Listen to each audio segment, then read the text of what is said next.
Hey class, Professor Kennedy here with this week's edition of Chalk Talk, brought to you by the Ray Morgan Company. Let's take a look at the Bengals. Now just don't think because the Bengals haven't had much success this year that they're not dangerous.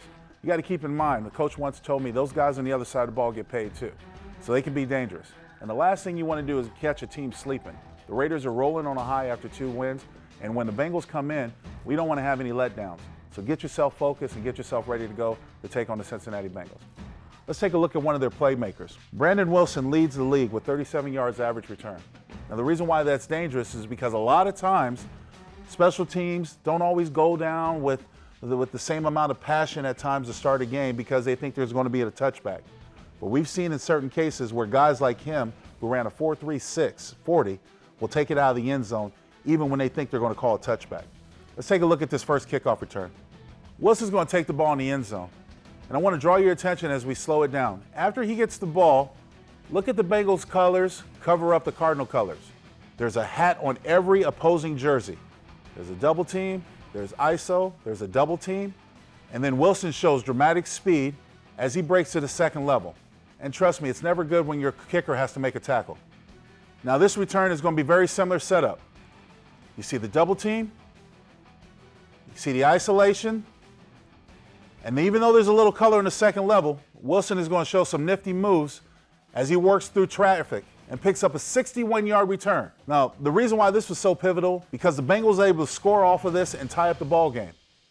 Now, the first 2 plays we saw, the Bengals were at home. So you can imagine the type of inspiration it gives to the home team, especially the home crowd.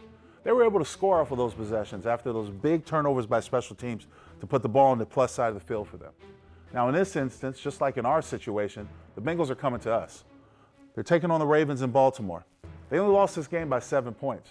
This was the opening kickoff. The reason why I draw your attention to this is because this is a big momentum swing in the favor of the visiting team if you're able to pull it off. Let's take a look. It looks like there's a hat on the hat, and look at Wilson's moves in the hole. When he breaks out, there's no purple jersey that's going to stop him. But Wilson does the rest on its own. 92-yard return to open up the game. Now, I know most of you at home are thinking, why do some kickers seem to kick it out of the end zone and others seem to kick it short? It's by scheme, totally. There are a lot of times where a special teams coach is going to want his kicker to kick it short to entice a return. If you start with a touchback, one thing happens, the clock doesn't start, so no time runs off the clock, and you get the ball in the 25. Whereas most offenses might take that as a nice start, they want to entice returns by kicking the ball short.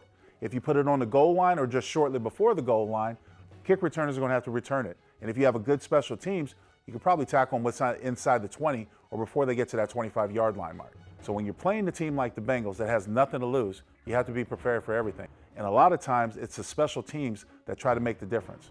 Fake punt, fake field goal, anything to try to take the momentum away. Well, that does it for this week's edition of Chalk Talk. I'll see you next week.